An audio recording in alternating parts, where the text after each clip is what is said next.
Councillor Lee. Thank you, Mr. Mayor. Well, when I came back to the council, to be honest with you, I never dreamed I'd be sitting in a meeting and being asked to authorise the recommendation that's here today. This is essentially about a massive sale of public assets, unprecedented actually in the history of local government in New Zealand.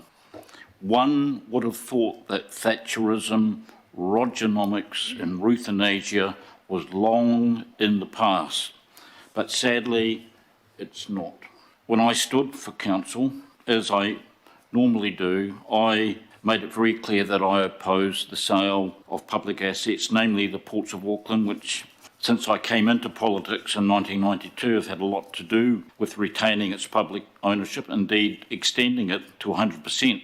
So I made it very clear that I don't support asset sales, and that's a mandate I have. I don't think anyone in this room, including the Mayor, mentioned at all that they were considering selling public assets. Selling public assets in an election campaign is political death. Even central government politicians don't go there. But here we are. There were promises to fix Auckland Council, and clearly it needs fixing. But my concern is, and I've heard members talk about a funding crisis or funding shortage, we don't have a funding crisis. We have a spending crisis. We have systemic failures in the model we use of outsourcing to ensure value for money, whether it be the CRL, and you can say a 3.4 kilometre rail tunnel is a major technical challenge, but even a 1 kilometre cycleway is a major technical challenge and a major cost challenge nowadays. It's a systemic problem, and selling down our assets will not solve the problem. In fact, it will fuel it, just like petrol will fuel a fire. A young person who came to this council was a student, still a teenager, and heard the debate last year on the airport sale, told his father, and his father told me, he said, "Dad, selling the airport, and now the port in effect, is like the parents getting their drug addict son to sell the family home." You can imagine what would happen. And so this young man could see clearly the problem here we seem to be missing, that making all that cash available, asset stripping the people of Auckland and liquidating those assets and putting cash into a so-called future fund will actually, in effect, create a slush fund. Let's be honest about it.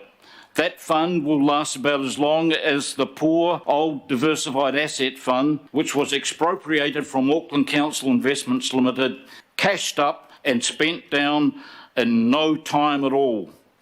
That's a problem. So I have a problem with the substance of this long-term plan, but I also have a real problem with the process.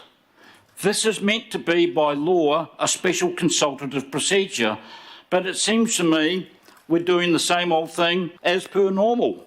There's nothing particularly special about this at all. The PR campaign may be a bit more glossier, but essentially the public of Auckland who own the airport, who own the port, will not be able to present, as normally done in local government annual plans, to present directly face-to-face their views to their elected representatives, the councillors and the mayor.